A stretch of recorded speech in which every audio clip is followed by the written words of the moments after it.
সারাদিন ধরে দেখলাম আমার কলিগ মেহেরাফরোজ শাওনকে গালিগালাজ করা হচ্ছে। যেহেতু আমার কলিগকে গালি দেওয়া হচ্ছে, সেটা আমার গায়েও লেগেছে। প্রোটেস্ট করলাম। ওমা, এখন দেখি সবাই আমাকেও গালি দিচ্ছে। সবাই না, যে ফালতু কিছু আছে না, যেগুলোর নাম রাখছে জোলাই যোদ্ধা, নিজেরাই নিজেদের নাম রাখছে জোলাই যোদ্ধা, এরা।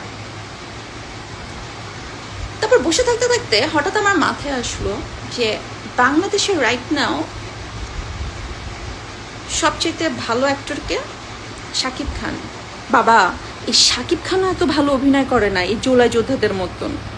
তারা অভিনয় করে আপনাদের বিশ্বাস নিয়ে, ইমোশন নিয়ে যেভাবে ছলনা করেছে, আপনাদেরকে ঠকিয়েছে, আপনাদের স্কুল পড়ুয়া বাচ্চাদেরকে নিয়ে রাস্তায় মিছিল করেছে, মিছিল করতে যে নিজেরাই ওদেরকে মেরে নাম দিয়েছে ছাত্রলীগ মেরেছে, আওয়ামী লীগ মেরেছে, শেখ হাসিনা মেরেছে।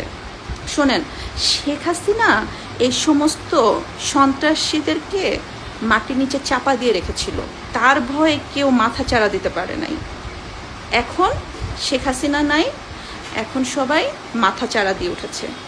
এই জন্যই আপনাদের মেয়েরা রেপ হচ্ছে, খুন হচ্ছে, আপনার ছেলেরা রাস্তায় বের হলে হাইজ্যাক হচ্ছে, ছিনতাই হচ্ছে, আপনার বাসায় স্বর্ণ গহনা রেখে আপনারা ঘুমাতে পারছেন না, মা বোন বাসায় থাকতে পারছে না।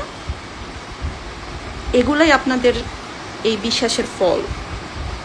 এখনো সময় আছে, চোখের থেকে কাঠের চশমাটা সরান,